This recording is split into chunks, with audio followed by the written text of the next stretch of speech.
An amusement park. A theme park is a group of entertainment attractions, rides, and other events in a location for the enjoyment of large numbers of people. Amusement parks have a fixed location, as opposed to traveling fun fairs and traveling carnivals, and are more elaborate than simple city parks or playgrounds, usually providing attractions meant to cater specifically to certain age groups, as well as some that are aimed towards all ages. Theme parks, a specific type of amusement park, are usually much more intricately themed to a certain subject or group of subjects than normal amusement parks. Amusement parks evolved from European fairs and pleasure gardens, which were created for people's recreation. World's fairs and expositions were another influence on the development of the amusement park industry. In common language, the terms theme park and amusement park are often synonymous.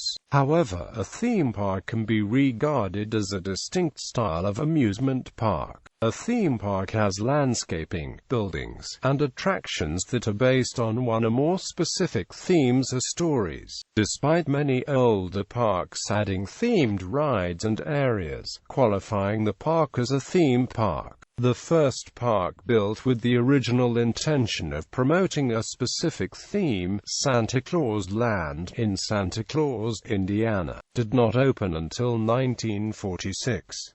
Disneyland, located in Anaheim, California, built around the concept of encapsulating multiple theme parks into a single amusement park, is often mistakenly cited as the first themed amusement park, but is instead the park that made the idea popular. History. Origins. The amusement park evolved from three earlier traditions, the oldest being the periodic fair of the Middle Ages. One of the earliest was the Bartholomew Fair in England, which began in 1133. By the 18th and 19th centuries, they had evolved into places of entertainment for the masses, where the public could view freak shows, acrobatics, conjuring and juggling, take part in competitions and walk through menageries. The world's oldest amusement park appeared in the continent. Bakken at Klampenborg, north of Copenhagen, Denmark, opened in 1583. A wave of innovation in the 1860s and 1870s created mechanical rides, such as the steam-powered carousel, and its derivatives. This inaugurated the era of the modern funfair ride, as the working classes were increasingly able to spend the surplus wages on entertainment. The second influence was the pleasure garden. One of the earliest gardens was the Vauxhall Gardens, founded in 1661 in London. By the late 18th century, the site had an admission fee for its many attractions. It regularly drew enormous crowds, with its paths being noted for romantic assignations, tightrope walkers, hot air balloon ascents, concerts and fireworks providing amusement. Although the gardens were originally designed for the elites, they soon became places of great social diversity. Public firework displays were put on at Marylebone Gardens, and Cremorne Gardens offered music, dancing and animal acrobatics displays. Prater in Vienna, Austria, was opened in 1766. The concept of a fixed park for amusement was further developed with the beginning of the World's Fairs. The first World Fair began in 1851, with the construction of the landmark Crystal Palace in London, England. The purpose of the exposition was to celebrate the industrial achievement of the nations of the world, and it was designed to educate and entertain the visitors.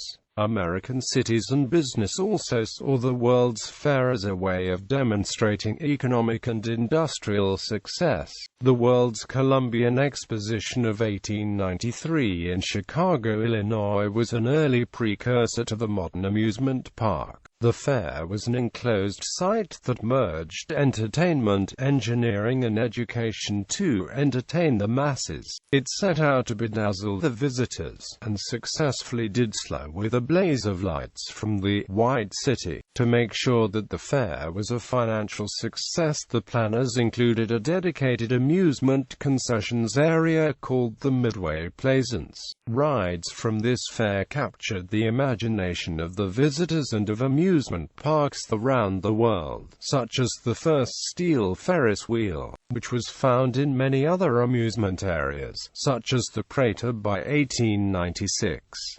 Also, the experience of the enclosed ideal city with wonder, rides, culture and progress, was based on the creation of an illusory place. The Midway, introduced at the Columbian Exposition, would become a standard part of most amusement parks, fairs, carnivals and circuses. The Midway contained not only the rides, but other concessions and entertainment such as shooting galleries, penny arcades, games of chance and shows. Blackpool and Coney Island. The modern amusement park evolved from earlier seaside pleasure resorts that had become popular with the public for day trips or weekend holidays in Blackpool, England and Coney Island, United States. Blackpool began to develop as a seaside resort with the completion of a branch line to Blackpool from Poulton on the main Preston and Wyre joint railway line from Preston to Fleetwood. Fleetwood declined as a resort as its founder and principal financial backer, Peter Hesketh Fleetwood, went bankrupt. In contrast, Blackpool boomed. A sudden influx of visitors, arriving by rail, provided the motivation for entrepreneurs to build accommodation and create new attractions, leading to more visitors and a rapid cycle of growth throughout the 1850s and 1860s. The growth was intensified by the practice among the Lancashire cotton mill owners of closing the factories for a week every year to service and repair machinery. These became known as Wakes Weeks. Each town's mills would close for a different week, allowing Blackpool to manage a steady and reliable stream of visitors over a prolonged period in the summer. In 1863, the North Pier was completed, rapidly becoming a centre of attraction for elite visitors. Central Pier was completed in 1868, with a theatre and a large open-air dance floor. The town expanded southward beyond what is today known as the Golden Mile, towards South Shore, and South Pier was completed in 1893, making Blackpool the only town in the United Kingdom with 3 piers. In 1878, the Winter Gardens complex opened, incorporating 10 years later the Opera House, said to be the largest in Britain outside London. In 1879, large parts of the promenade were wired. The lighting and its accompanying pageants reinforced Blackpool's status as the north of England's most prominent holiday resort, and its specifically working-class character. It was the forerunner of the present-day Blackpool illuminations. By the 1890s, the town had a population of 35,000 and could accommodate 250,000 holiday-makers. The number of annual visitors, many staying for a week, was estimated at 3 million. In 1894, 2 of the town's most prominent buildings opened: the Grand Theatre on Church Street, and Blackpool Tower on the Promenade. The Grand Theatre was one of Britain's first all-electric theatres. When the tower opened, 3,000 customers took the first rides to the top. Tourists paid 6 pence for admission, 6 pence more for a ride in the lifts to the top, and a further 6 pence for the circus. In the United States, picnic groves were established along rivers and lakes that provided bathing and water sports, such as Lake Compans in Connecticut, first established as a picturesque picnic park in 1846, and Riverside Park in Massachusetts, founded in the 1870s along the Connecticut River. A similar location was Coney Island in Brooklyn, New York, on the Atlantic Ocean, where a horse-drawn streetcar line brought pleasure seekers to the beach beginning in 1829. In 1875, 1 million passengers rode the Coney Island Railroad, and in 1876 2 million visited Coney Island. Hotels and amusements were built to accommodate both the upper classes and the working class at the beach. The first carousel was installed in the 1870s, the first roller coaster, the Switchback Railway, in 1884. In the final decade of the 19th century, electric trolley lines were developed in many large American cities. Companies that established the trolley lines also developed trolley parks as destinations of these lines. Trolley parks such as Atlanta's Ponce de Leon Park or Reading's Carsonia Park were initially popular natural leisure spots before local streetcar companies purchased the sites, expanding them from picnic groves to include regular entertainments, mechanical amusements, dance halls, sports fields, boat rides, restaurants and other resort facilities. Some of these parks were developed in resort locations, such as bathing resorts at the seaside in New Jersey and New York. A premier example in New Jersey was Atlantic City, a famous vacation resort. Entrepreneurs erected amusement parks on piers that extended from the boardwalk out over the ocean. The first of several was Ocean Pier in 1891, followed later by Steel Pier in 1898, both of which boasted rides and attractions typical of the time, such as Midway-style games and electric trolley rides. The boardwalk also had the first roundabout installed in 1892 by William Summers, a wooden predecessor to the Ferris wheel. Summers installed 2 others in Asbury Park, New Jersey and Coney Island, New York. An early park was the El Dorado Amusement Park that opened in 1891 on the banks of the Hudson River, overlooking New York City. It consisted of 25 acres. Modern amusement parks, the first permanent enclosed entertainment area, regulated by a single company, was founded in Coney Island in 1895. Sea Lion Park at Coney Island in Brooklyn. This park was one of the first to charge admission to get into the park in addition to sell tickets for rides within the park. In 1897, Sea Lion Park was joined by Steeplechase Park, the first of 3 major amusement parks that would open in the Coney Island area. George Tillieu designed the park to provide thrills and entertainment. The combination of the nearby population center of New York City and the ease of access to the area made Coney Island the embodiment of the American amusement park. Coney Island also featured Luna Park and Dreamland. Coney Island was a huge success, and by year 1910 attendance on days could reach 1 million people. Fueled by the efforts of Frederick Ingersoll, other Luna parks were quickly erected worldwide and open to rave reviews. The first amusement park in England was opened in 1896, the Blackpool Pleasure Beach by W. G. Bean. In 1904, Sir Hiram Maxim's captive flying machine was introduced. He had designed an early aircraft powered by steam engines that had been unsuccessful and instead opened up a pleasure ride of flying carriages that revolved around a central pylon. Other rides included the Grotto, river caves, water chutes and a tobogganing tower. Fire was a constant threat in those days, as much of the construction within the amusement parks of the era was wooden. In 1911, Dreamland was the first Coney Island amusement park to completely burn down. In 1944, Luna Park also burned to the ground. Most of Ingersoll's Luna parks were similarly destroyed, usually by arson, before his death in 1927. The Golden Age. During the Gilded Age, many Americans began working fewer hours and had more disposable income. With newfound money and time to spend on leisure activities, Americans sought new venues for entertainment. Amusement parks, set up outside major cities and in rural areas, emerged to meet this new economic opportunity. These parks served as a source of fantasy and escape from real life. By the early 1900s, hundreds of amusement parks were operating in the United States and Canada.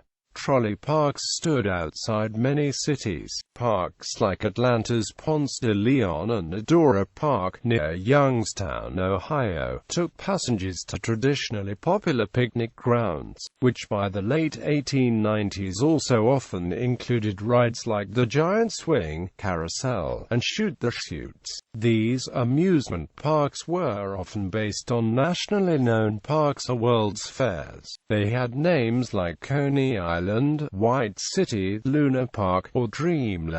The American Gilded Age was, in fact, amusement parks' golden age that reigned until the late 1920s. The golden age of amusement parks also included the advent of the kiddie park. Founded in 1925, the original kiddie park is located in San Antonio, Texas, and is still in operation today. The kiddie parks became popular all over America after World War II. This era saw the development of the new innovations in roller coasters that included extreme drops and speeds to thrill the riders. By the end of the First World War, people seemed to want an even more exciting entertainment, a need met by roller coasters. Although the development of the automobile provided people with more options for satisfying their entertainment needs, the amusement parks after the war continued to be successful, while urban amusement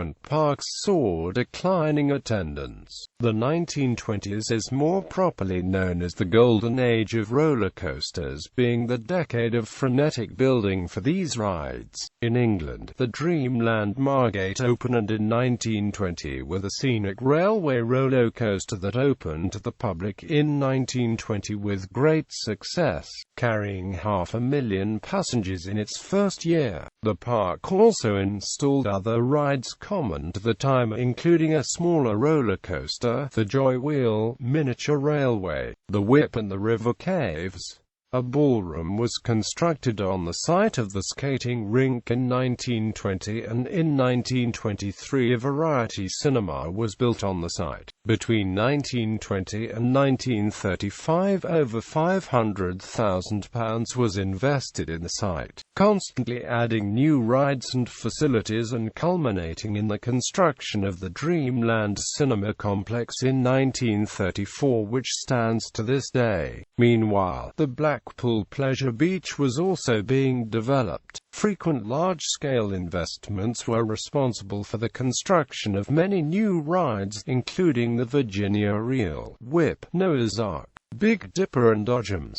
In the 1920s, the casino building was built, which remains to this day. In 1923, land was reclaimed from the seafront. It was at this period that the park moved to its 44-acre current location above what became Watson Road, which was built under the Pleasure Beach in 1932. During this time, Joseph Emberton, an architect famous for his work in the amusement trade, was brought in to redesign the architectural style of the Pleasure Beach rides, working on the Grand National roller coaster, Noah's Ark, and the casino building, to name a few. Depression and post-World War II decline. The Great Depression of the 1930s and World War II during the 1940s saw the decline of the amusement park industry. War caused the affluent urban population to move to the suburbs. Television became a source of entertainment, and families went to amusement parks less often. By the 1950s, factors such as urban decay, crime, and even desegregation in the ghettos led to changing patterns in how people chose to spend their free time. Many of the older, traditional amusement parks closed or burned to the ground. Many would be taken out by the wrecking ball to make way for suburban housing and development. In 1964, Steeplechase Park, once the king of all amusement parks, closed down for good. The traditional amusement parks which survived, for example, Kennywood in West Mifflin, Pennsylvania, and Cedar Point in Sandusky, Ohio, did so in spite of the odds.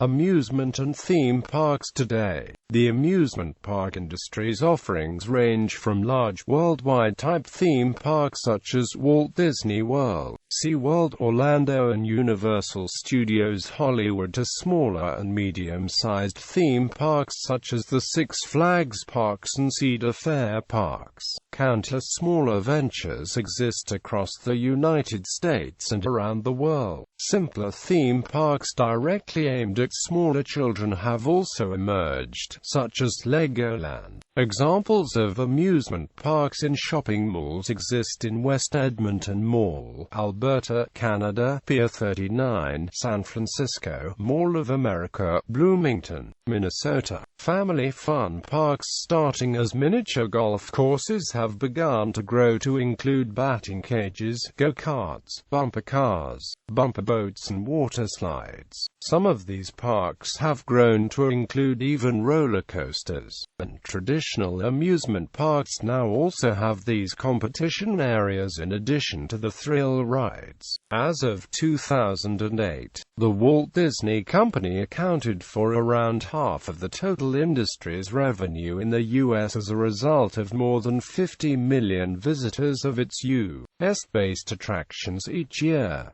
Other types of amusement park. Educational theme parks. Some parks use rides and attractions for educational purposes. Disney was the first to successfully open a large-scale theme park built around education. Named Epcot, it opened in 1982 as the second park in the Walt Disney World Resort. There are also Holy Land USA and the Holy Land Experience, which are theme parks built to inspire Christian piety. Dinosaur World entertains families with dinosaurs in natural settings, while the SeaWorld and Busch Gardens parks also offer educational experiences, with each of the parks housing several thousand animals, fish and other sea life in dozens of attractions and exhibits focusing on animal education. Created in 1977, the Puy du Fou is a much-celebrated theme park in Vendée, France. It is centered around European, French and local history. It received several international prizes. Family-owned theme parks. Some theme parks did evolve from more traditional amusement park enterprises, such as Knott's Berry Farm. In the 1920s, Walter Knott and his family sold berries from a roadside stand, which grew to include a restaurant serving fried chicken dinners. Within a few years, lines outside the restaurant were often several hours long. To entertain the waiting crowds, Walter Knott built a ghost town in 1940, using buildings relocated from real Old West towns such as the Calico, California Ghost Town and Prescott, Arizona. In 1968, the Knott family fenced the farm, charged admission for the first time, and Knott's Berry Farm officially became an amusement park. Because of its long history, Knott's Berry Farm currently claims to be America's first theme park. Knott's Berry Farm is now owned by Cedar Fair Entertainment Company. Lake Compounce in Bristol, Connecticut may be the true oldest continuously operating amusement park in the United States. Opened since 1846.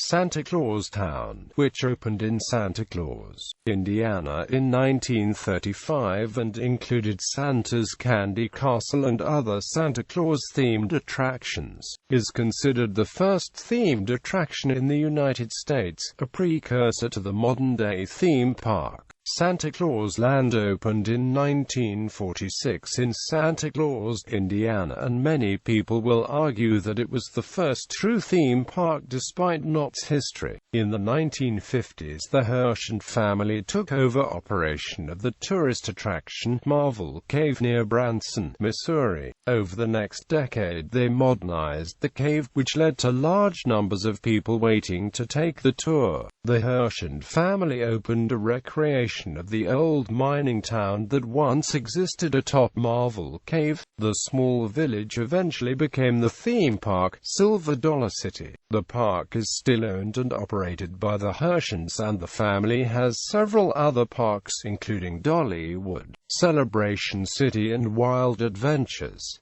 Regional parks. The first regional amusement park, as well as the first Six Flags park, Six Flags Over Texas, was officially opened in 1961 in Arlington, Texas near Dallas.